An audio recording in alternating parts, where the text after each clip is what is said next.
Ayan guys, kaining ulan man ron guys. Sintensyahan ako ang indomie or noodles. Ayan, meron akong i-prepare isa. Tugnaw man kayo mag noodles ta. Ayan. Atong itak ang atong noodles guys. Ayan. Hanggat kumulo at lumambot. Maghanap ako ng pang-mix dito sa aking noodles. Ayan, mayroon ako nakitang pichay. Sindinsahan natin yung pichay. Sarap ito pag ilagay sa noodles. Ayan. Ayan, ilagay ko itong mamaya guys pag okay na yung noodles ko. Pwede na yan habang kumulo, ilagyan natin ito.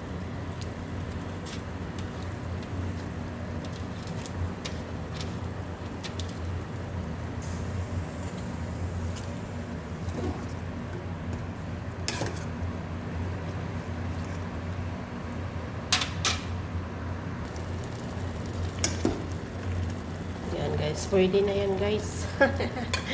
Maningkamot ta kay wa tay inahan og amahan diri sa abroad. Ana. Mao ni kinabuhing abroad guys. Importante na yung noodles. Ito yung madali-dali namin na lutuin pag gutom na talaga kami. Ayan.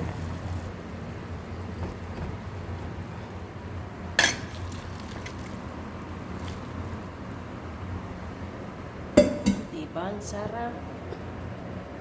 Sarap-sarap. Sobrang init.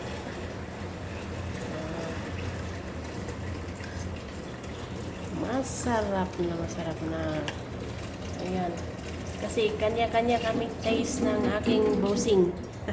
Yung bossing ko na ng sala. Ayan. Basta importante lang may pagkain na lakain. Bawal mangyain dito sa abroad guys. So, kaon lang. Pagka magkaon, mag-ubra na buta sa itong ubrahon. Nag-ignore ako.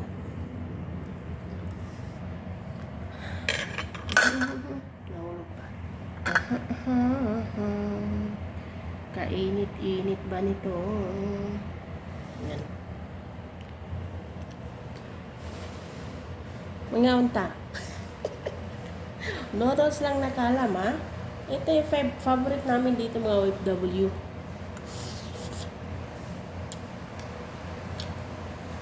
Sarap. Yung noodles nyo, lagyan na pizza, masarap talaga.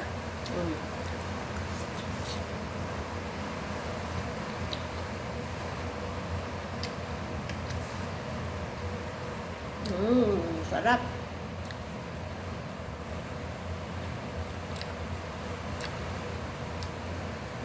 Pwede din siya string onion, lagay nyo, masarap. Sobrang init.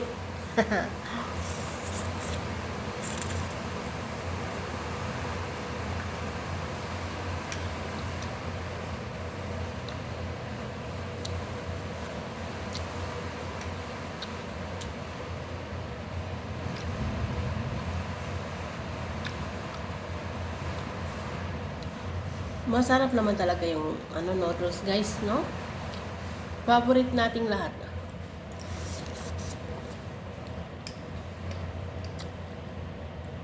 Mga Pilipinas o mga abroad man.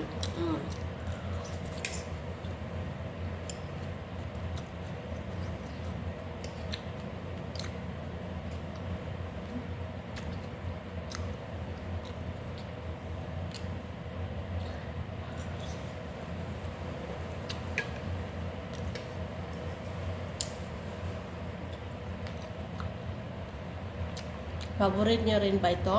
Ha? Baka ako lang. Ako lang ang nagsabing favorite nyo to. Ano na? Sabay-sabay na tayo.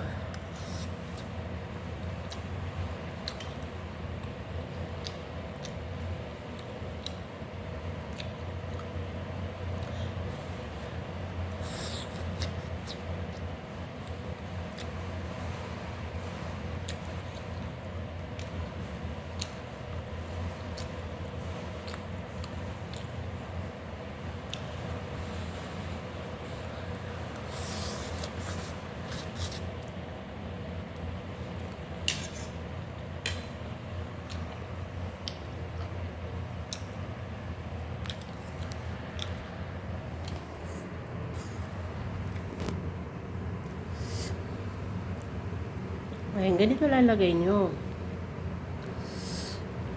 Pichay.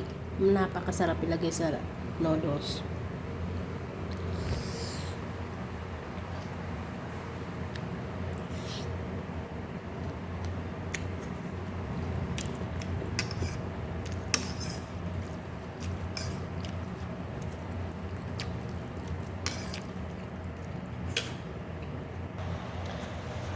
Ayan, dito, minsan, ang noodles guys, hindi yan namin pinapansin. Pero pag walang-wala na talaga, ayan na, banat.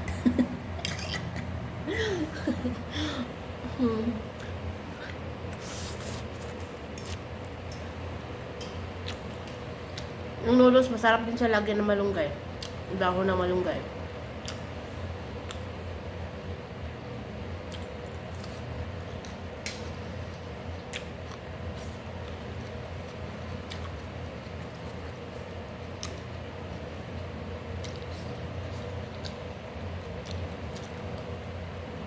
Pampahaba ng buhay yung noodles, guys.